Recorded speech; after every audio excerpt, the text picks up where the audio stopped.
Hello दोस्तों, एक बार फिर से स्वागत है आपका अपने यूट्यूब चैनल एंटी बियरिश में। तो दोस्तों आज जो है वो हम बात करने जा रहे हैं रिस्क मैनेजमेंट के बारे में। देखिए, ट्रेड जो है वो सब लेते हैं, इंट्राडे जो है वो करते हैं, या फिर वैसे भी जो है वो शॉर्ट टर्म पोजीशन बनाते हैं, लॉन्ग टर्म पोजीशन बनाते हैं। लेकिन उसमें जो सबसे इंपॉर्टेंट चीज़ रहती है वो होती है रिस्क मैनेजमेंट। यानी कि हमें जो है वो कितना रिस्क लेना है, हम कितना रिस्क ले सकते हैं, उसके ऊपर जो है वो ये पूरा रिस्क मैनेजमेंट जो है वो डिपेंड करता है। तो आज हम इसके बारे में चर्चा करेंगे और देखेंगे रिस्क मैनेजमेंट जो है वो कैसे करना चाहिए, कैसे हम जो है वो अपने पैसे को बचा सकते हैं, और कैसे जो है वो ज़्यादा से ज़्यादा प्रॉफिट, कम से कम लॉस लेकर जो है वो कम से कम रिस्क जो है वो लेकर हम ज़्यादा से ज़्यादा प्रॉफिट जो है वो कर सकते हैं। इन सारी चीज़ों पे हम चर्चा करेंगे। तो दोस्तों, शुरू करने से पहले अगर आपने चैनल को सब्सक्राइब नहीं किया है तो ऐसे इन्फॉर्मेटिव और नॉलेजेबल वीडियोज़ देखने के लिए चैनल को ज़रूर सब्सक्राइब कर लें और साथ में बेल का आइकन ज़रूर प्रेस कर दें, ताकि ऐसे इन्फॉर्मेटिव और नॉलेजेबल वीडियोज़ आप तक पहुँचती रहें। फंडामेंटल और टेक्निकल एनालिसिस का हमारा जो कोर्स है वो बिल्कुल फ्री ऑफ कॉस्ट है।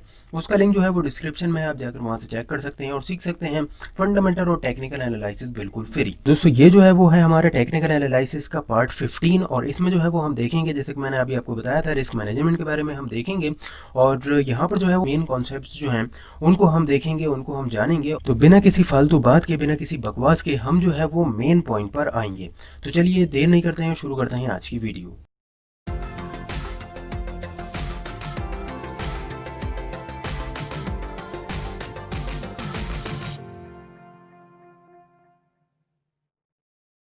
तो दोस्तों, यहाँ पर जो है वो अब हम देखेंगे रिस्क मैनेजमेंट के बारे में। ये हमारा टॉपिक है। तो सबसे पहले इसमें जो है रिस्क मैनेजमेंट में हमें देखना होता है स्टॉप लॉस।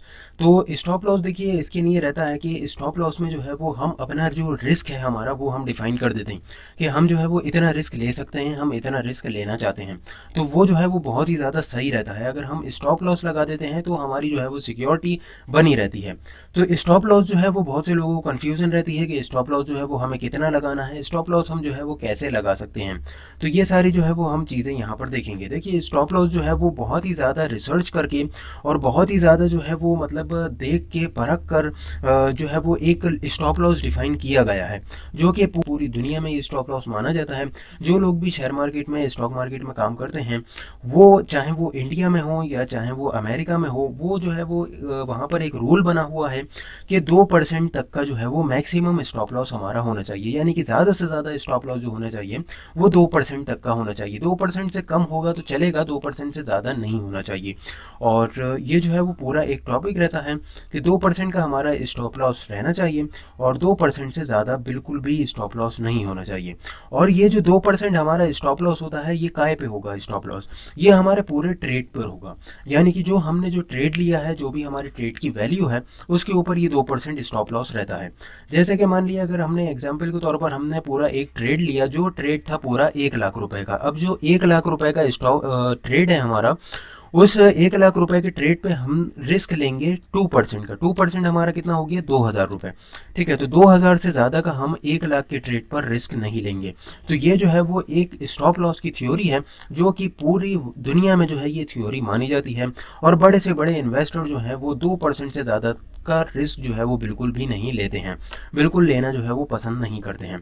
तो 2% का रिस्क जो है वो एक ऐसा है जो हम आसानी से जो है वो ले भी सकते हैं। 2% तक का रिस्क जो लोग ट्रेड कर रहे हैं, जो लोग इन्वेस्टमेंट कर रहे हैं, 2% तक का रिस्क जो है वो ले सकते हैं। और उससे क्या रहता है कि एक कैपिटल की जो है वो सिक्योरिटी रहती है। अगर हम ट्रेड में, इंटरडे में मान लिए या शॉर्ट टर्म में हमने एक स्टॉप लॉस जो है वो लगा दिया 2% तक का, तो हमारी वहाँ पर एक सिक्योरिटी रहती है। तो स्टॉप लॉस जो है वो पहली बात बहुत ज़्यादा ज़रूरी रहता है, और दूसरी चीज़ वो 2% का अगर आप स्टॉप लॉस रखेंगे तो वो बहुत ही ज़्यादा सही रहेगा, और बहुत ही ज़्यादा जो है वो उससे आप जो है वो प्रॉफिटेबल ट्रेड जो है वो निकाल सकते हैं। यानी कि यहाँ पर आपका जो है वो रिस्क जो है वो कम हो जाता है, लेकिन रिवॉर्ड जो है वो आपके ऊपर है, आपका जो है वो किस हिसाब से आपका जो है वो टारगेट रहता है। 2% का स्टॉप लॉस तो बिल्कुल ज़्यादा मतलब बिल्कुल ही ठीक है, लेकिन इसका मतलब ये नहीं है कि आप 2% का स्टॉप लॉस है तो आप 2% का ही स्टॉप लॉस मतलब वहाँ पर लगा देंगे। मतलब उल्टा सीधा कहने का मतलब ये है कि आप उल्टा सीधा जो है वो स्टॉप लॉस वहाँ पर नहीं लगा सकते। ठीक है, जैसे कि मान लिया, अगर मैं एग्जाम्पल के तौर पर यहाँ पर बता दूँ कि यहाँ पर ये एक स्टॉक चल रहा है, ठीक है, ऊपर मूव चलता हुआ जा रहा है, ये ऊपर अप साइड जो है वो ट्रेंड में जा रहा है। अब यहाँ पर जो है वो मान लिया आप यहाँ पर जो है वो एंट्री करना चाहते हैं। ठीक है, यहाँ पर आपने एंट्री करना चाहते हैं, लेकिन आपका जो स्टॉप लॉस है, अगर स्टॉक जो है वो अप ट्रेंड में है, तो आप सोच रहे हैं कि यार ये जो स्टॉप लॉस है ये मेरे लिए बिल्कुल ज़्यादा सही है, बिल्कुल अच्छा स्टॉप लॉस है, और ये एक स्टॉक का जो है वो एक सपोर्टिंग जोन भी है, स्टॉक यहाँ पर आकर जो है वो सपोर्ट ले सकता है, तो मैं कहीं यहाँ पर स्टॉप लॉस अगर मैं लगा दूँ तो वो मेरे लिए बहुत ज़्यादा सही रहेगा। और अगर स्टॉक इस लाइन को जैसे ही ब्रेक करेगा, अगर इस सपोर्ट को जो है वो ब्रेक करेगा, तो मेरा स्टॉप लॉस जो है वो हिट हो जाएगा और मैं स्टॉक के बाहर आ जाऊँगा। लेकिन आपका यहाँ पर जब आप एंट्री कर रहे हैं तो आपका 2% का जो स्टॉप लॉस बैठ रहा है वो सिर्फ यहाँ पर बैठ रहा है, यानी कि यहाँ तक जो है वो 2% आपका कंप्लीट हो रहा है। अब यहाँ तक आते आते आपका स्टॉप लॉस बैठ रहा है 4% का, तो ये ट्रेड आपको नहीं लेना है, ठीक है। अगर आपके फेवर में है स्टॉप लॉस, 2% का स्टॉप लॉस है या उससे कम है, तभी आपको ये ट्रेड लेना है। अदरवाइज अगर 2% से ज़्यादा का स्टॉप लॉस हो रहा है तो आपको बिल्कुल ट्रेड नहीं लेना है। ये मैंने इसलिए बताया है क्योंकि बहुत से लोग कहीं ये समझे कि हमने मान लिया यहाँ पर एंट्री करी, अब 2% तक का तो भाई बता दिया गया है स्टॉप लॉस ले सकते हैं, तो हम यहाँ पर का स्टॉप लॉस ले लेंगे। देखिए स्टॉप लॉस जो लिया जाता है वो लॉजिक पे लिया जाता है। लॉजिक आपका क्या बन रहा है स्टॉप लॉस लेने में? यहाँ पर लॉजिक ये बन रहा है कि यहाँ पर जो है वो स्टॉक सपोर्टिंग जोन है, ये स्टॉक कम, और यहाँ पर स्टॉक जो है वो सपोर्ट ले सकता है, तो यहाँ पर ये लॉजिक है। लेकिन यहाँ पर क्या लॉजिक है? यहाँ पर कोई लॉजिक नहीं है। तो यहाँ पर जहाँ पर लॉजिक नहीं है वहाँ पर हम स्टॉप लॉस लेंगे ही नहीं, वहाँ पर हम स्टॉप लॉस रखेंगे ही नहीं। हम वहाँ पर ही स्टॉप लॉस रखेंगे जहाँ पर एक लॉजिक बन रहा है, या तो वो सपोर्टिंग जोन है या फिर रेजिस्टेंस जोन है, जो भी एक जोन है, एक लेवल है जहाँ से जो है वो स्टॉक रिवर्स हो सकता है, तो वहाँ का हम जो है वो स्टॉप लॉस लगाएंगे, उसके नीचे का स्टॉप लॉस लगाएंगे कि स्टॉक में अगर करेक्शन आया तो वो स्ट्रॉन्ग जो है वो सपोर्टिंग जोन है, वहाँ से सपोर्ट लेकर स्टॉक दोबारा ऊपर चला जाएगा, और अगर उस सपोर्टिंग जोन को तोड़ेगा तो हमारा स्टॉप लॉस हिट हो जाएगा, और उसके बाद जो है वो स्टॉक में गिरावट देखने को मिल सकती है। तो ये लॉजिक के साथ जो है वो हमें स्टॉप लॉस लगाना है। ऐसे ही उल्टा सीधा स्टॉप लॉस नहीं लगाना है कि कहीं भी ये 2% हो गया तो हमने स्टॉप लॉस लेकर लगा दिया। अब बारी आती है यहाँ पर रिस्क एंड रिवॉर्ड रेशियो की, ठीक है, रिस्क और रिवॉर्ड रेशियो, यानी कि हम एक ट्रेड में कितना रिस्क लें और कितने रिवॉर्ड की जो है वो एक्सपेक्टेशन हमें रखना चाहिए। तो इसके हिसाब से रिस्क एंड रिवॉर्ड रेशियो जो होता है दोस्तों, बहुत ही ज़्यादा रिसर्च के ऊपर जो है वो ये रिस्क एंड रिवॉर्ड रेशियो जो है वो बहुत ही ज़्यादा सही और सटीक जो है वो निकाला गया है, जो है तकरीबन 1:3 का। तो 1:3 का रिस्क एंड रिवॉर्ड रेशियो हमारा रहना चाहिए। 1:3 का जो है वो मीनिंग ये है कि यहाँ पर जो है वो अगर हमारा स्टॉप लॉस 1 रुपये का है तो हमारा टारगेट जो है वो 3 रुपये का होना चाहिए। यानी कि मान लिया अगर हमने स्टॉक में ट्रेड लिया और हमारा जो स्टॉप लॉस है वो हमें दिख रहा है तकरीबन जो हमारा स्टॉप लॉस है वो दिख रहा है हमारा 100 रुपये का, ठीक है। और 100 रुपये का अगर स्टॉप लॉस हमें मतलब हम लगा रहे हैं, 100 रुपये तक का अगर हम रिस्क ले रहे हैं, तो हमारा टारगेट अगर 300 रुपये तक का नहीं है तब हमें बिल्कुल ट्रेड नहीं लेना है। अगर टारगेट में हमें 300 रुपये नहीं मिल रहे हैं तो हमें ट्रेड नहीं लेना है। अगर हम रिस्क के तौर पर 100 रुपये का अगर हम रिस्क ले रहे हैं तो हमें 300 रुपये का रिवॉर्ड भी चाहिए। इसका मतलब ये है 1:3 का जो है वो रिस्क एंड रिवॉर्ड रेशियो रहता है। और अगर मैं एग्जाम्पल के तौर पर अगर बताऊं कि आपके पास कोई ऐसी स्ट्रेटजी है जिसकी 70% एक्यूरेसी है, ठीक है, 70% एक्यूरेसी, सही जो बेहतरीन स्ट्रेटजीज जो मार्केट में है उनकी 70% तक एक्यूरेसी होती है।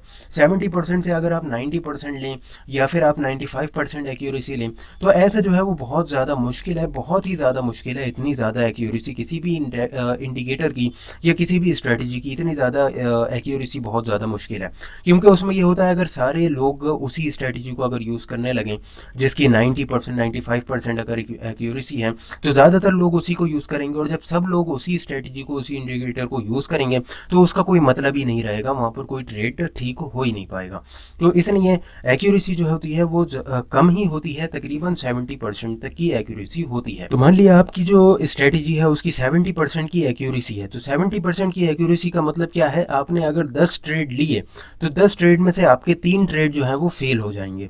तो इसके हिसाब से अगर हम 1:3 का अगर हम लेते हैं, पूरा रिस्क एंड रिवॉर्ड रेशियो जो है हमारा वो 1:3 पे अगर हम इम्प्लीमेंट करते हैं तो हमारे जो है वो अगर 70% की हमारी स्ट्रेटजी है, 70% की एक्यूरेसी की हमारे पास स्ट्रेटजी है जिसकी एक्यूरेसी 70% है, तो हमने 10 ट्रेड अगर मान लिए हमने यहाँ पर लिए, ये हमने पूरे 10 ट्रेड हमने ले लिए, 10 ट्रेड में से हमारे 3 ट्रेड जो है वो फेल हुए, ठीक है, 10 ट्रेड में से हमारे 3 ट्रेड फेल हुए और हमारे जो है वो 7 ट्रेड जो है वो सक्सेस हो गए। 7 ट्रेड में हमने पैसा बनाया, 3 ट्रेड में हमने पैसा गवाया।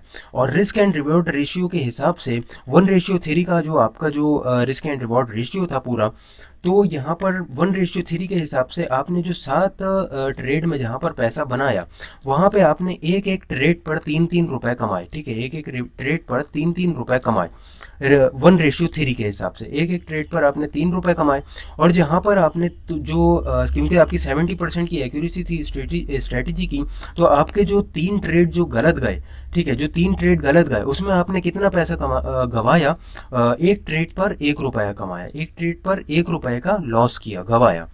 तो यहाँ पर आपके जो टोटल जो आपका जो लॉस हुआ, ठीक है, वो 1-1 रुपया 3 ट्रेड पर आपने गवाया, तो आपका टोटल जो लॉस होकर आया वो हुआ 3 रुपए का। ठीक है, और यहाँ पर जो आपका प्रॉफिट होकर आया, आपने एक एक ट्रेड पर 3-3 रुपए जो है वो कमाए, 7 ट्रेड आपके बिल्कुल सही गए, तो 7 ट्रेड में से आपको जो प्रॉफिट हुआ वो हुआ 21 रुपए का। तो ये है दोस्तों 1:3 का रिस्क एंड रिवॉर्ड रेशियो के आपका जो है वो 3 जो ट्रेड थे आपके जो गलत गए थे उसमें आपने सिर्फ 3 रुपए का लॉस किया, और जो 7 ट्रेड सही गए थे उसमें आपने 21 रुपीज़ का जो है वो प्रॉफिट किया। तो इसलिए वो बात ठीक है, लेकिन स्ट्रेटेजी पे भी जो है वो हमारा पकड़ होना चाहिए, स्ट्रेटेजी की भी 70% की एक्यूरेसी होना चाहिए। लेकिन देखिए वो तो प्रैक्टिस से हो जाती है, वो तो सब आ जाता है, जब आप इंटरडे में बैठते हैं तो वो आ जाता है। और इंटरडे तो एक ऐसी चीज़ है जो करने वाले को ही पता चलता है कि कैसे करा जाता है। मतलब जैसे कि आप बिना स्विमिंग पूल में कूदे, बिना पानी में कूदे आप स्विमिंग नहीं सीख सकते, वैसे ही बिना ट्रेडिंग करे आप ट्रेडिंग के बारे में नहीं जान सकते। तो ये जो है वो रिस्क एंड रिवॉर्ड रेशियो है, बिल्कुल आसान भाषा में मैंने आपको समझाने की कोशिश की है, कोई भी ज़्यादा जो है वो पहेलियाँ मैंने नहीं सिंपल सी लैंग्वेज में बताने की कोशिश की है। आपको वीडियो कैसी लगी ज़रूर कमेंट करके बताएं, कोई भी डाउट हो तो कमेंट में ज़रूर पूछ लें, मैं उसका आंसर देने की पूरी कोशिश करूँगा। मिलते हैं ऐसी इन्फॉर्मेटिव और नॉलेजेबल वीडियोज़ के साथ, जब तक के लिए धन्यवाद।